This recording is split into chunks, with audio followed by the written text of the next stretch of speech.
Right, we start here. The Sawa Cosatu will celebrate its 40th anniversary at the Dobsonville Stadium today, with union leaders set to address members on the federation's achievements and the challenges that lie ahead. Cosatu's 40th anniversary at the Dobsonville Stadium in Soweto, where all of this is happening. We now take you to SABC News reporter Natasha, Phiri, who joins us now. So Tasha, very good morning to you. Take us through what is happening where you are right now as Cosatu marks 40 years. Well, thank you so much, Kodisi, and to our SABC News viewers. What we're currently waiting for those members and supporters of Cosatu to fill up the Dobsonville Stadium here. And this is as Cosatu will be celebrating 40 years of its existence. You would remember that the trade union was formed on the 1st of December in 1985 to champion the rights of workers during the brutal apartheid regime. And over the years, it has, its achievements, also its failures as well. Of course, they were also lauded there for the implementation of the minimum wage, amongst a number of achievements. They also championed the comprehensive maternity and paternity leave rights, amongst other things. But also, they also have their failures as a trade union. When you look at their dwindling membership, their membership I think stands currently at 1.6 million. But joining us and just to talk further upon these issues is the first deputy president of Cosatu, who's also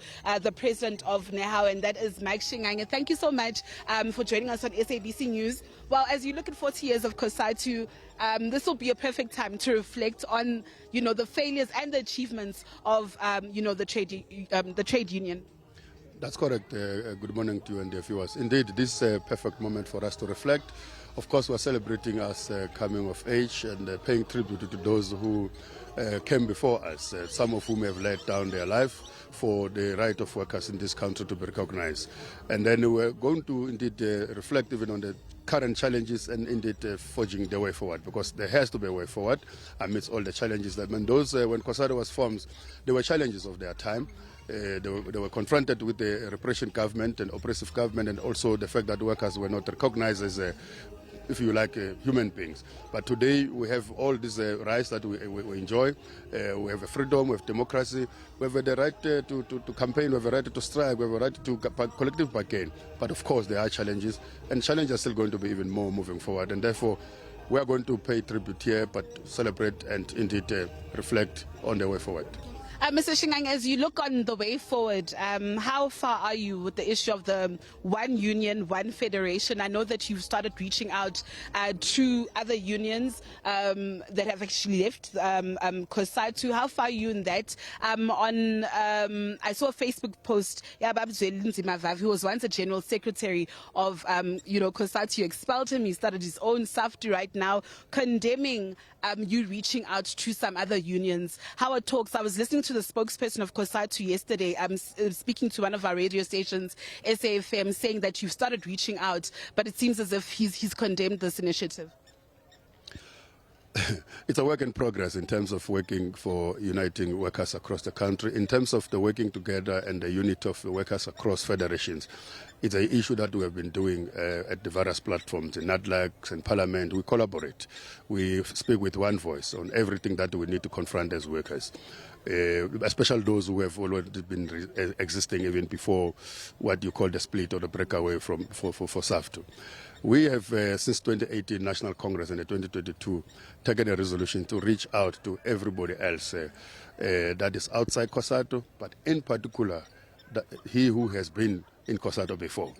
So there's no doubt that Zoneza Mavavi misses Cosatu. That's why we wish he was here. And we have invited him, but of course he thinks that he's going to feel out of place. We were not going to speak about how he himself has gone on a tangent to attack Cosatu. The very existence. In fact, he has posed us that Cosatu must die. So we're not going to glorify his Facebook post, except that the unions that he says we have reached out to are the unions that the Congress of Cosatu said we must reach out to because they are founding members of Cosatu. There was no way we were going to celebrate 40th anniversary of Cosatu without reaching out to people who were at the founding Congress of Cosatu, which is FAU, which is NUMSA. There's no way we can't speak to those comrades. There's no history of the Federation without those unions. So you can go jump to the nearest hell as far as we're concerned, but we were not going to stop talking to people and trying to make sure that we unite workers. Okay, you're using strong words there. Just moving forward also, let's just look at the state of the alliance, you know. It comes at a very crucial moment. I mean, one would say that Cosatu is actually pushed into a corner. You're caught between a rock and a hard place, having to choose between supporting Cosatu or the SACP after the SACP said it would go it alone. But we heard from your president after the Golf Day challenge that you had, saying that Cosatu's decision is that they will be supporting the ANC at the polls. No, we're not caught between the hard place and the rock. We're in an alliance with the S3 independent organization. Fortunately, we are not a political party as Cosatu. We are a trade union movement. One of our political parties with whom we're in the alliance have always been on the ballot. We are confronted with a situation that we have never been confronted with before, that both of them are going to be in the ballot. And we are coming from an 8th Central Committee now in September. We had agreed that we will allow our affiliates to make a proper reflection leading up to our National Congress in 2026, in which we're going to make a firm resolution. But for now, the party, the ANC, ourselves have resolved that the imperative and the importance of the alliance is something that we cannot wish away with. And they were working very hard to unite it. So we are calling, as Cosatu, we have called for an alliance political council in order for them. When is that going to take place?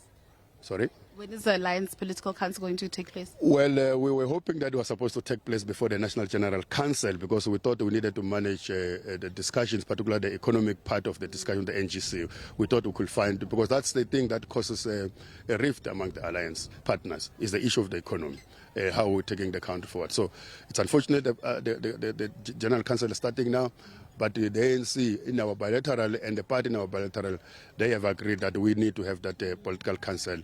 So it's a question of working our diaries. But I'm pretty sure that before the end of the year, we're going to have that matter. Because we need to manage the modalities. How we're going to navigate the situation wherein two of our alliance partners are in the ballot. We're not saying we want to wish any party's resolutions away on this matter, but we're saying we need to provide leadership. The leadership of the alliance that came before us had to confront issues of their time.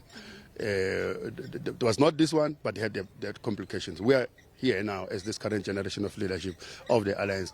We have no choice or option but to confront this thing and make sure that we are remembered in history as if we managed complex situation of the inter-alliance contradictions. Mr. Shinganga, you mentioned the National General Council of the ANC, and you just read through some of the discussion documents.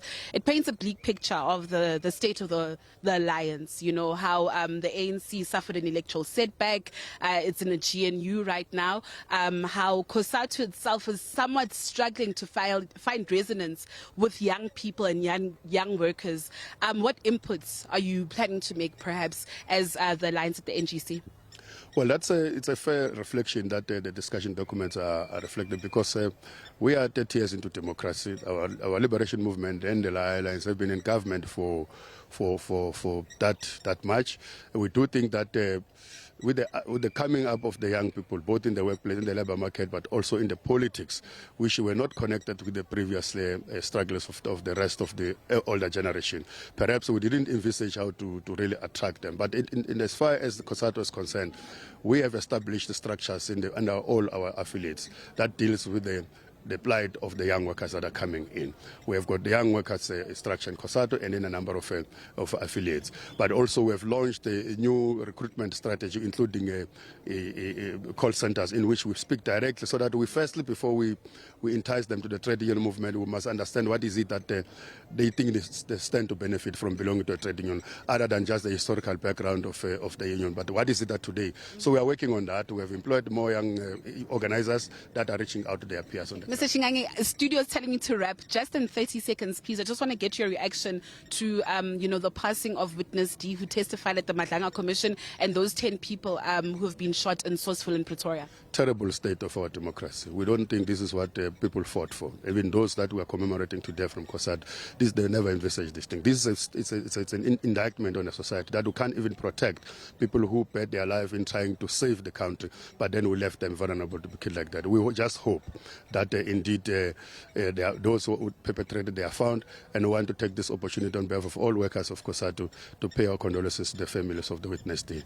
Thank you so much, Mr. Shinganyi. Well, Nkoliso, on that somber note, paying their condolences to the family they have witnessed, as well as those 10 people who lost their lives in Soweto, but also speaking and reflecting upon the 40 years of existence of Cosatu, the failures, the achievements as well, what they can do better, and also throwing forward to the National General Council that the alliance partner, the ANC, will be having this coming week. With that said, it's back to you in studio.